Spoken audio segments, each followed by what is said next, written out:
और अब बात महारण 2024 की। लोकसभा चुनाव के पहले चरण का नामांकन आज। तो बड़ी खबर आपको बता दें, नामांकन को लेकर यूपी की 8 सीटों पर आज से नामांकन होगा। 20 मार्च से 27 मार्च तक नामांकन होंगे जमा।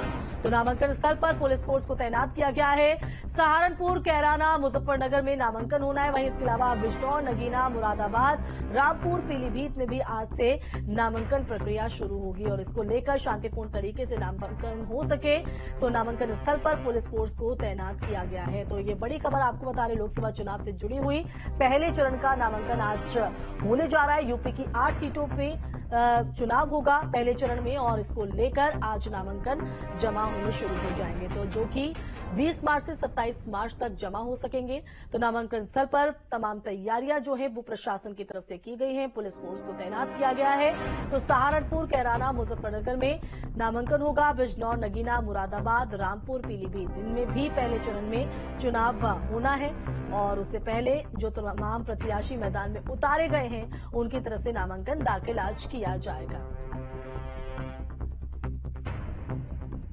मेरठ से अभिषेक और अरविंद हमारे साथ मुजफ्फरनगर से हमारे संवाददाता लाइव जुड़ गए हैं और सबसे पहले मेरठ का रुख कर लेते हैं। मैं अभिषेक आपका रुख करना चाहेंगे, लोकसभा चुनाव के पहले चरण के नामांकन आज से शुरू होने जा रहे हैं। मेरठ में क्या हलचल है, क्या तैयारी है नामांकन स्थल पर?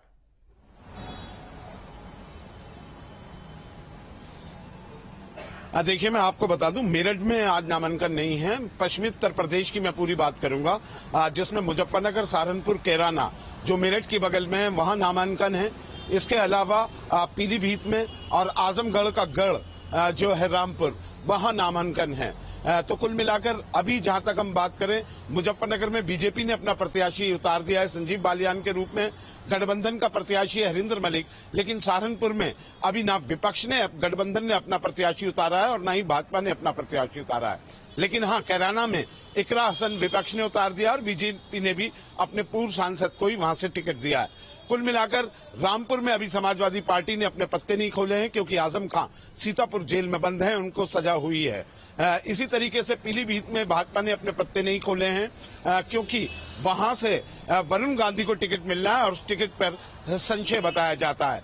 इसी तरीके से बिजनौर में भी आज नामांकन है और बिजनौर में भी कुछ पत्ते नहीं खुले हैं। तो कुल मिलाकर आज से नामांकन की प्रक्रिया जरूर शुरू हो रही है, लेकिन अभी राजनीतिक दलों ने और सत्तारूढ़ बीजेपी ने भी अपने पत्ते नहीं खोले हैं। तो ऐसे में ये उम्मीद की जानी चाहिए, क्योंकि 28 तारीख तक नामांकन होने हैं और बीच में होली का भी त्योहार है। 2 दिन उसमें चले जाएंगे, छोटी होली में और बड़ी होली में, जिस दिन रंग है, गुलाल है। तो ऐसे में ये माना जाना चाहिए कि आज शाम तक या तो नामों की घोषणा हो जाएगी बीजेपी की भी तरफ से या फिर कल सुबह तक ये नाम घोषणा हो जाएंगी। तो ठीक है, आज नामांकन की प्रक्रिया हो सकता है एक आध निर्दलीय प्रत्याशी नामांकन का पर्चा खरीद ले, लेकिन अभी नामांकन की बहुत ज्यादा गतिविधियां नामांकन स्थल पर कलेक्ट्रेट में जहां जहां ये नामांकन है वहां देखने को ना मिले। बिल्कुल, मैं लौटूंगी आपके पास। अभिषेक, हमारे साथ अरविंद भी मुजफ्फरनगर से जुड़े हुए हैं। अरविंद, आपके पास क्या अपडेट है नामांकन को लेकर? देखिए, आपको बता दें कि जैसे मेरे सहयोगी ने बताया कि 20 तारीख से और 27 तारीख तक ये नामांकन प्रक्रिया हो रही है और मुजफ्फरनगर सीट की बात करें तो ये और सीट है। पिछले जो 2019 उसमें संजीव बालियान विजयी हुए थे और उनके सामने थे ज्योतिरादित्य थी। अब की बार एनडीए गठबंधन में राष्ट्रीय लोकदल और बीजेपी का गठबंधन हो गया है और जो दूसरी तरफ इंडिया गठबंधन है उसकी तरफ से प्रत्याशी हरिंदर मलिक है, जो कि समाजवादी पार्टी और कांग्रेस आदि के गठबंधन से है। हालांकि बसपा ने भी अपना प्रभारी घोषित किया है, प्रत्याशी घोषित नहीं किया है। 2-4 नाम निर्दलीय के रूप में सामने आ रहे हैं। पता नहीं वे कब तक रुकेंगे या नामांकन करेंगे, तो तभी पता चलेगा कि वे प्रत्याशी बनेंगे कि नहीं बनेंगे। तो यहाँ पे जानकारी, हालांकि पुलिस प्रशासन पूरी तरह मुस्तैद है, बैरिकेड लगा दी गई है। बिल्कुल, हम चाहेंगे अरविंद आप तस्वीरें अगर दिखा सके तो तस्वीरें भी जरूर दिखाइए दर्शकों को। देखिए, आप देख सकते हैं कि ये पुलिस प्रशासन के लोग हैं यहाँ पे खड़े हुए हैं और ये कलेक्ट्रेट ऑफिस है और डीएमपी अदालत का जो इन्होंने नामांकन के लिए बनाया है। और आप देख सकते हैं कि पुलिस खड़ी हुई है और अभी तक कोई नामांकन के लिए खरीदने के लिए, पर्चा खरीदने के लिए यहाँ नहीं आया है। आपको दिखा दें कि ये सामने जो आप देख रहे हैं, यहाँ से आपको नामांकन की प्रक्रिया यहाँ पे की जाएगी, तो मुजफ्फरनगर लोकसभा के लिए की जाएगी। बिल्कुल अरविंद, लौटेंगे आपके पास। अभिषेक, बार आपके यहाँ फिर से रुक करना चाहेंगे। वरुण गांधी का आपने जिक्र किया, वरुण गांधी को लेकर अटकलों का बाजार ये भी गर्म है कि समाजवादी पार्टी उन्हें टिकट दे सकती है। इन खबरों को किस तरह से देखा जाए? देखिए, पहले तो यह है कि बीजेपी उनका टिकट काटे। अभी बीजेपी की दूसरी सूची नहीं आई है जिसमें ये उम्मीद की जा सकती है कि वरुण गांधी का नाम हो सकता है, उनकी मां मेनका गांधी का नाम हो सकता है। लेकिन अगर कटता है तो वरुण गांधी के पास तमाम ऑप्शन खुले रहेंगे।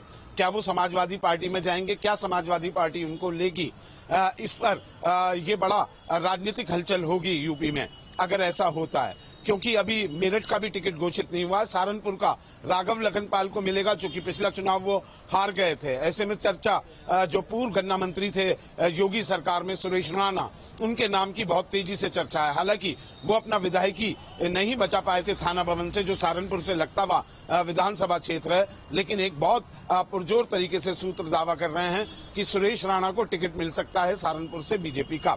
ऐसे में अभी समाजवादी पार्टी ने रामपुर के भी पत्ते नहीं खोले, क्योंकि आजम खां वहां से सांसद चुने गए, लेकिन फिर उन्होंने सांसदी से इस्तीफा दिया और विधायक चुने गए। लेकिन जब सजा हो गई तो उन्हें दोनों ही छोड़ने पड़ गए।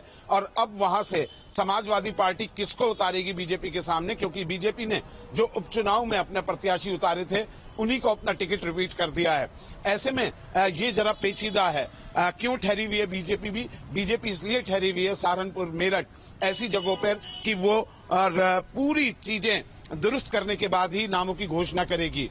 वजह यह है कि पहला चरण सहारनपुर, मुजफ्फरनगर, कैराना, बिजनौर और रामपुर में है। दूसरा चरण मेरठ और उसके आसपास के जो पश्चिमी उत्तर प्रदेश के महत्वपूर्ण जिले हैं उनमें है। यहां से जो वेव बन के चलती है वो ये माना जाता है कि पूरे उत्तर प्रदेश में जिस पार्टी के लिए पहले चरण में हवा का रुख होता है वो हवा का रुख 7वें चरण तक स्थापित हो जाता है। इसलिए बीजेपी का भी प्रयास और विपक्ष का भी प्रयास यह है कि यहाँ प्रत्याशी का चयन बहुत सोच समझ के किया जाए। इसलिए आज का दिन बड़ा क्रूशल है। हालांकि पहला चरण का नामांकन का आज दिन शुरू हो चुका है, तो आज कोई बड़ी खबर आपको ये शायद ना मिले कि किसी बड़ी शख्सियत ने नामांकन कर दिया है। अलबत्ता ये जरूर हो सकता है कि नामांकन पत्र कुछ उम्मीदवार खरीद लें, लेकिन इसमें तेजी परसों से आने की उम्मीद है, जब ये टिकटों की घोषणा हो जाए। और सबसे ज्यादा नामांकन के लिए भीड़ देखी जा सकती है 26 और 27 तारीख में। 28 तारीख लास्ट डेट होगी, लेकिन 26 तारीख सबसे ज्यादा नामांकन आपको पश्चिमी उत्तर प्रदेश के जहां पहला चरण है वहां देखने को मिल सकते हैं, ठीक होली के बाद। बिल्कुल अभिषेक, तो बता दें कि यूपी की 8 सीटों पर आज से नामांकन शुरू हो जाएगा। अभिषेक, अगर हम कैराना की बात करें तो जाहिर तौर पर यहां पर भी दिलचस्प मुकाबला होते हुए दिखाई देगा। अभिषेक, अरविंद, आप दोनों का ही बहुत शुक्रिया तमाम जानकारी देने के लिए। तो 20 मार्च से 27 मार्च तक नामांकन होने हैं। आज नामांकन का पहला दिन पहले चरण के लिए। तो आपको बता दें कि पुलिस फोर्स को नामांकन स्थल पर तैनात किया गया है, जैसा कि मुजफ्फरनगर से भी हमने आपको तस्वीर दिखाई थी। तो आपको बता दें कि सहारनपुर, कैराना, मुजफ्फरनगर, बिजनौर, नगीना, मुरादाबाद में, साथ ही साथ रामपुर और पीलीभीत में पहले चरण में चुनाव होना है और इसको लेकर आज से नामांकन शुरू। और अब आगरा से बड़ी खबर का रुख करेंगे।